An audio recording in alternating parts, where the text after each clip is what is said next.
Non polarised capacitor. अब इस capacitor के अंदर इसके नॉन पोलराइज्ड का मतलब क्या हुआ? पोल नहीं होते। क्या? पोल नहीं होते। इसका अपना कोई पोल नहीं होता है। जैसे यहाँ पे इस किताब के अंदर ये डेफिनेशन लिखी हुई है, ECM ECU repair part number 2 में 11 नंबर पेज के ऊपर इसकी डेफिनेशन लिखी है। इसमें लिखा हुआ है इसका कलर जो होता है वो लाइट ब्राउन है। ओके, इस कैपेसिटर का अपना कोई भी पोल नहीं है। पोल का मतलब we can solder any side, हम लोग इसको किसी भी साइड को सोल्डर कर सकते हैं निकालने के बाद। और साधारण मल्टीमीटर से इसकी कोई वैल्यू दिखाई नहीं देती। आपके पास जो मल्टीमीटर दिया गया है ना, साधारण मल्टीमीटर से इसकी कोई वैल्यू हमें क्या नहीं दिखाई देती। ओके, अब इसको रीड कर लेना। अब हम लोग चलते हैं आगे। अब इसकी जरूरत क्यों पड़ी?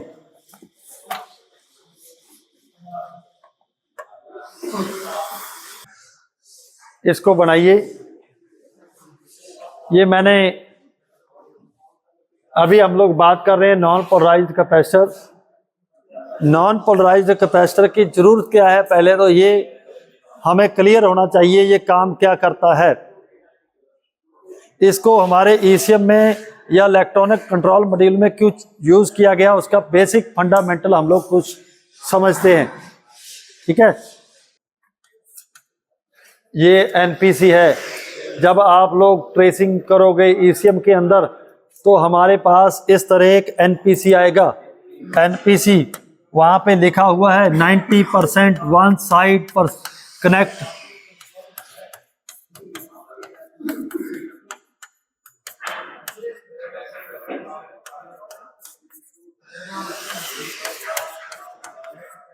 One side connect with ground 90%। ये जो एनपीसी है ये 90% one side connect with ground. ऐसा क्यों? वाई? हम लोग जब याद करते हैं किसी भी लेसन के अंदर किसी कंपोनेंट के बारे में, तो हम लोग जोर कहां पे लगा रहे हैं? एनपीसी होता है, उसका कलर ये होता है, उसको एक साइड ग्राउंड होता है, वो उसका कलर ये होता है, उसका मटेरियल ये होता है। तो इस तरह हम लोग याद करते हैं। लेकिन आप लोगों ने यदि मास्टरी करनी है इलेक्ट्रॉनिक्स के अंदर तो कंपोनेंट्स की वर्किंग के ऊपर ध्यान दीजिए। Why use in electronics? Electronics में ये क्यों यूज किए गए, उसके लिए मैंने अपनी प्रैक्टिकल लाइफ में देखा। मेरे पास कोई ईसीएम रिपेयर करने के लिए आया, ये जो मैं आपको बात कर रहा हूं ये मेरे प्रैक्टिकल लाइफ है, मैंने जो देखा उसी तरह मैं एजुकेशन देने की कोशिश कर रहा हूं। क्योंकि हमारी जो बुक्स होती हैं वो कंपोनेंट किसने मैन्युफैक्चर किया, कब किया, 100 साल पहले जो कंपोनेंट को किसी ने बनाया और लोगों के आगे पेश किया दिया, क्या वो 100 साल के बाद वैसा है? नो। उसके फंक्शंस, उसके अंदर मटेरियल अब चेंज कर दिए गए। हम लोग जो सिद्धांत को रीड कर रहे हैं वो सिद्धांत 100 साल से चलता जा रहा है हमारे पास। क्या 100 साल के बाद वही कंपोनेंट सेम मटेरियल से मैन्युफैक्चर हुआ? नो। आज हमारी जो जरूरत है वो चेंज हो चुकी है। जो पहले बल्ब का आविष्कार किया, क्या वो आज बल्ब वैसे चल रहे हैं? चेंज हुआ।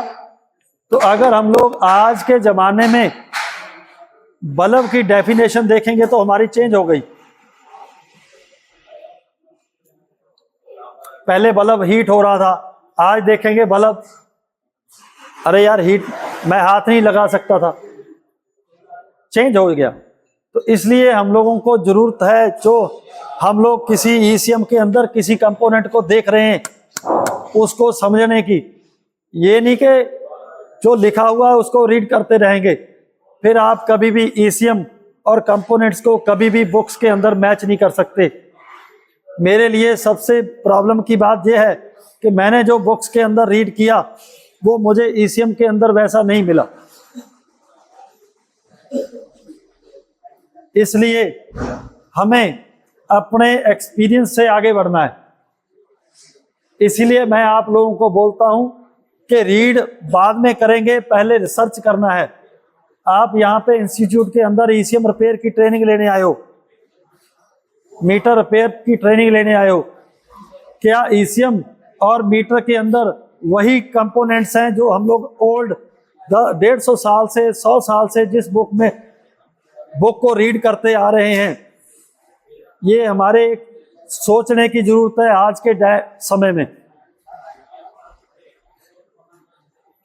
मैंने एक टीचर से बात की कि सर हम लोग इंडिया के अंदर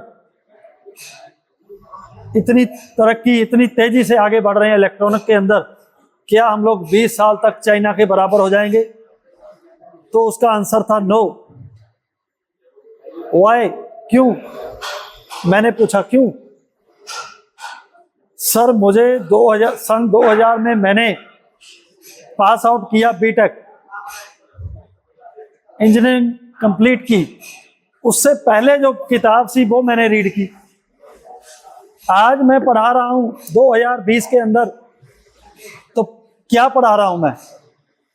जो मैंने 2000 सन से पहले जो बुक किताब लिखी हुई थी वो किताब 20 साल, 25 साल, 30 साल पहले लिखी गई।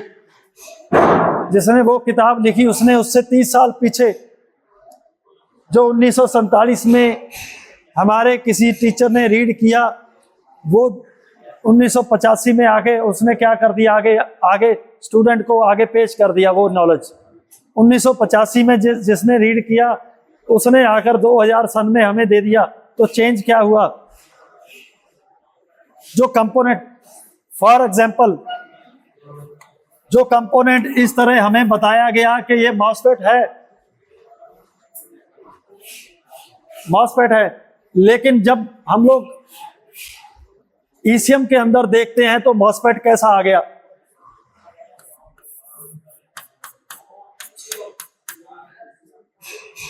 और हमारी उस बुक्स जो 50 साल पहले बुक्स हैं, 20 साल पहले बुक्स हैं, इसको क्या बोला जाता है? EEPROM IC की बहुत सारा क्वालिटीज है, दिखाई देता है हमें IC। एक्चुअल में आज न्यू जनरेशन के ये मॉसफेट हैं। तो हम लोग कैसे हम लोग इसको समझेंगे? इसीलिए मैं आपको जोर दे रहा हूं कि कंपोनेंट्स को समझने के लिए पहचान आंखों से।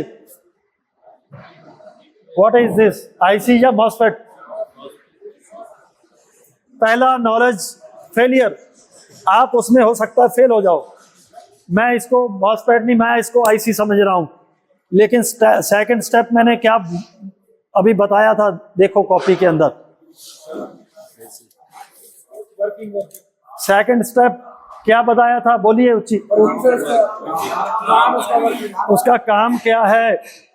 जब तक आप लोग कंपोनेंट्स की वर्किंग को नहीं समझोगे, सेकंड स्टेप में चेकिंग क्या करोगे? चेकिंग हो सकती है? नो। ये मॉसफेट है, ये भी मॉसफेट है। ये मॉसफेट तब पता लगेगा जब आप इसकी वर्किंग को चेक करोगे, टेस्टिंग उसके बाद आएगी। इसलिए यदि हम लोग 100% इस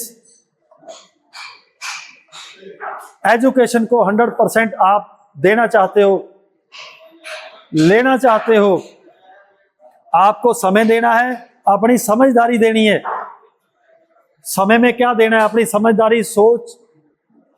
आपको सोच में लेकर आना है कंपोनेंट को, सोच कर फिर टेस्टिंग पे जाएंगे, तब जाकर ये क्लियर होगा। अब हम लोग सोच में क्या लेकर आएंगे?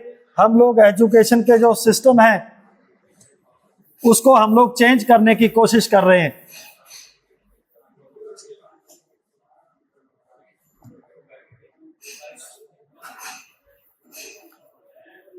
हमारा जो सिस्टम है वो ये कह रहा है कि ये नॉन पोलराइज्ड कैपेसिटर है। आपने कैसे पैदा हुआ, क्यों पैदा हुआ, किया, मैंने अपना एक्सपीरियंस देखा। जिस ईसीएम में पानी पड़ा होता है उसमें ये नॉन पोलराइज्ड कैपेसिटर क्या हो गया, रिमूव हो गया, निकल गया। मैंने वहां पे लगाने की कोशिश की दोबारा, लेकिन वो नहीं लग पाया, वहां पे नहीं लगाया गया। वही ईसीएम मैंने गाड़ी में लगाया और मेरे दिमाग में क्या था कि यार मैंने एक कंपोनेंट नहीं लगाया, उसका नाम था नॉन पोलराइज्ड कैपेसिटर। तो अब यदि मैंने ये कैपेसिटर को बाहर निकाल दिया और गाड़ी में ईसीएम लगा दिया तो गाड़ी में क्या होना चाहिए, कोई एक फॉल्ट होना चाहिए। लेकिन गाड़ी 1 साल चली, 2 साल चली, 3 साल चली, गाड़ी में कोई प्रॉब्लम नहीं आई। इसका मतलब फिर क्यों लगाया गया? ऑन द स्पॉट, इसका कोई मीनिंग है?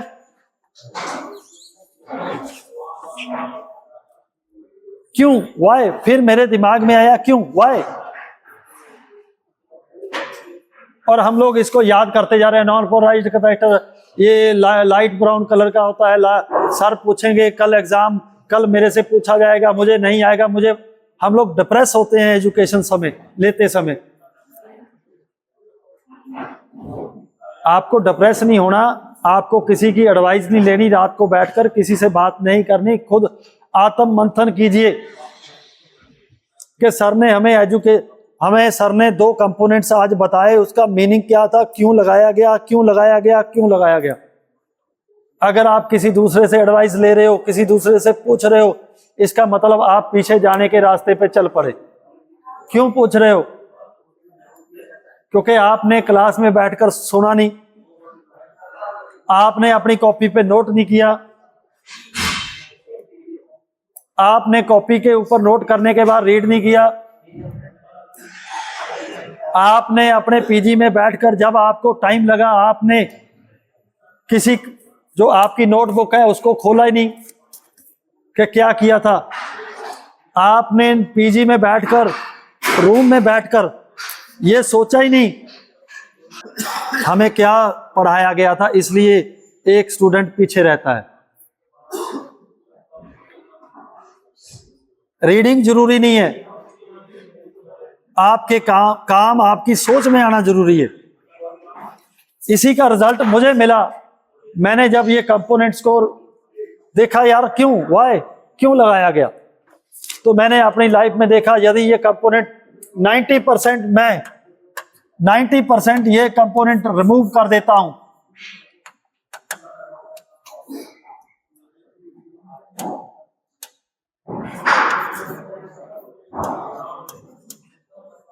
तो काम चल रहा है हमारे ईसीएम के अंदर।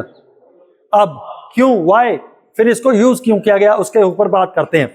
आइए, ये जो सर्किट है इसका नाम है, ये पावर आईसी है। पावर आईसी रेफरेंस वोल्टेज देता है, किसको देता है, देखो कॉपी के ऊपर, सेंसर्स को। ऑल सेंसर्स को 5 वोल्ट देता है पावर आईसी। ऑल सेंसर्स को, सेंसर के ऊपर 5 वोल्टेज चले गई। अब आगे फिर क्या हुआ,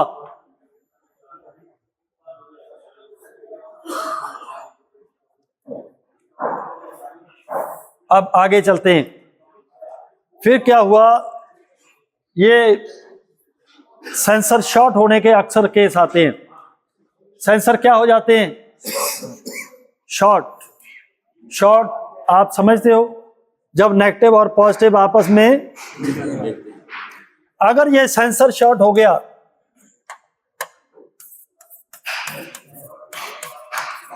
तो क्या होने लगा, पॉजिटिव किधर जाने लगा, बॉडी ग्राउंड ने पॉजिटिव को अपनी तरफ क्या किया, आकर्षित, रिसीव करता चला गया। इससे फिर इफेक्ट कहां पे पड़ेगा, यदि हमारा कोई बल्ब फ्यूज हो जाए यदि वो उसकी वायरिंग शॉर्ट हो जाए तो क्या होता है, इफेक्ट कहां पे पड़ता है। यदि किसी बल्ब की वायरिंग शॉर्ट हो जाए तो इफेक्ट कहां पे पड़ेगा, हमारे घर के अंदर लगा हुआ मीटर के उसकी सप्लाई बढ़ जाएगी, मतलब उसके जो कंज्यूम है करंट वो ज्यादा होने लगेगा। कंज्यूम करंट ज्यादा होगा तो आपके पैसे ज्यादा आएंगे। यदि हमारे घर के अंदर वायरिंग शॉर्ट हो जाती है तो पता नहीं लगता, लेकिन बिजली का बिल हमारा वो क्या हो जाता है, बढ़ जाता है। ऐसा होता है। तो फिर हम लोग किसी को बुलाते हैं, यार हमारी वायरिंग चेक करो। वो कहे यार वायरिंग इसकी ये देखो आपस में मेल्ट होने के बाद शॉर्ट हो गई। अब यदि ज्यादा वायरिंग आपस में शॉर्ट हो जाए तो आग लग जाएगी, लगेगी। अब हमारी आज की डेट में जो गाड़ियों में आग नहीं लग रही, जब से हमारे इंजन कंट्रोल मॉड्यूल आए तो सबसे पहले इफेक्ट क्या पड़ा, गाड़ियों में आग लगने की घटनाएं 0 हो गई। एक क्यों, उसका रीजन यही है। देखिए ये पावर सप्लाई कितनी है, 5 वोल्ट, 5 वोल्ट है। अब क्या हुआ, इस 5 वोल्टेज के अंदर मैं आपको एक जर्नल दिखा, ये पावर आईसी को ऑन किसने किया,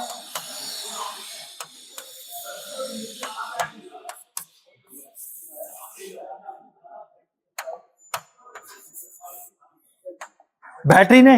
बैटरी के अंदर कितनी वोल्टेज थी, एम्पियर कितने हैं। ईसीएम के अंदर एक क्या लगाया गया, इसने क्या किया, वोल्टेज 12 पार हो गई, वोल्टेज कम नहीं किए, लेकिन एम्पियर कितने रह गए आगे।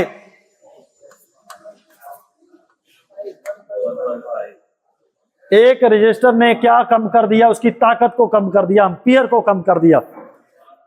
और ये पावर आईसी के पास कितने एम्पियर हैं, इसने 1.5 किसको दे दिए, सेंसर को दे दिए। अब क्या हुआ,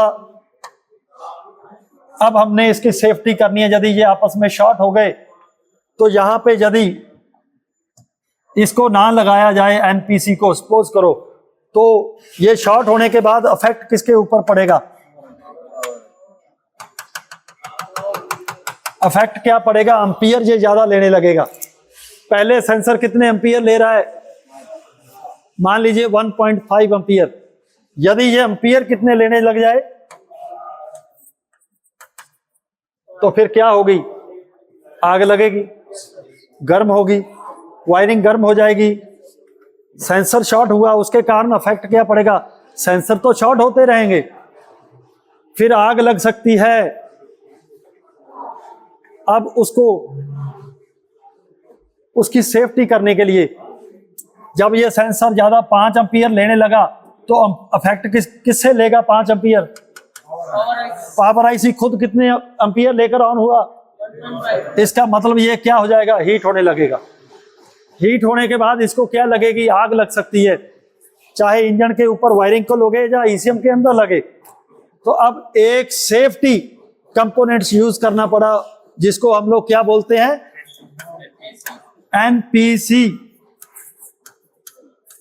एनपीसी ने कैसे सेफ्टी की, एनपीसी को कितने एम्पियर के लिए बनाया गया, यदि बाहर सेंसर ओवर एम्पियर लेने लगे तो ये अपने आप को क्या कर लेता है, ये अपने आप को शॉर्ट कर लेता है, ब्लास्ट नहीं शॉर्ट। शॉर्ट होने के बाद क्या होगा, ये बॉडी ग्राउंड किसको दबा लेगी, यहां वोल्टेज था, यहां क्या आ गया, बॉडी ग्राउंड आ गया। जब ग्राउंड सेंसर ग्राउंड से मिलेगा तो आग लगेगी, जब ग्राउंड आपस में ग्राउंड से टच होगा तो आग लगेगी। तो ये काम है नॉन पोलराइज्ड कैपेसिटर का।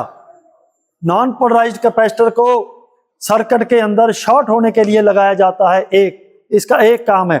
सेकंड थर्ड 1-2 काम और हैं, वो आगे जाकर हम लोग आपसे इसी तरह बात करेंगे। तो अब आपके पास यदि ईसीएम रिपेयर करने के लिए आएगा तो उसमें कौन सा कंपोनेंट शॉर्ट होता है, कितना होता है, मोस्टली अगर आपके पास कोई एक ईसीएम रिपेयर करने के लिए आएगा, उसमें सबसे पहले कंपोनेंट कौन सा चेक करना है, देखो कॉपी के ऊपर, एनपीसी शॉर्ट है या नहीं। अगर मैं आज के बाद आपको जो ईसीएम दूं कि मुझे इसके अंदर फॉल्ट ढूंढ के बताओ, आप कहोगे यस सर अभी लो, 1 घंटे के अंदर इसके मैं टोटल कंपोनेंट्स एनपीसी चेक करके आपको बता सकता हूं इसमें फॉल्ट है या नहीं। आप लोगों को चेक करना अभी तक आया या नहीं, बताइए, यस या नो बोला करो। आया? तो आज के बाद आप लोग ईसीएम में फॉल्ट ढूंढकर उसको रिपेयर कर सकते हो, यह ध्यान रखना। यदि आपको एक कंपोनेंट, एक ईसीएम पकड़ो, उसको टेबल पे रख के टोटल कंपोनेंट चेक करो, उसमें कौन से करने हैं, एनपीसी। अगर एक एनपीसी फॉल्टी मिला तो आप लोगों का यहां पे आने के बाद सबसे पहले फॉल्ट पकड़ सकते हो आज ही, एनपीसी। ठीक है, ओके। अब इसमें आप लोगों ने इसको लिखिए, इसके बारे में लिखिए, डेली प्रैक्टिस कीजिए। हम लोग इसी तरह इसके बारे में बात करते रहेंगे जब तक ये दिमाग में आपके आ ना जाए। मैं तब तक लेक्चर देता रहूंगा इसी तरह, इसी टॉपिक के ऊपर, इसी तरह, और अलग अलग एग्जाम्पल्स के साथ, कि आप लोगों को जब तक समझ में नहीं आएगा तब तक मैं इसको, और आपने जोर नहीं देना। ठीक है, तो ये था हमारा नॉन पोलराइज्ड कैपेसिटर क्यों यूज हुआ। हम लोगों ने इसके बारे में पढ़ाई नहीं की, आज हमने सिर्फ क्या किया, क्यों यूज किया गया। ठीक है, तो इस तरह हमें आगे एक एक कंपोनेंट को लेकर आगे बढ़ना है। Okay, thank you.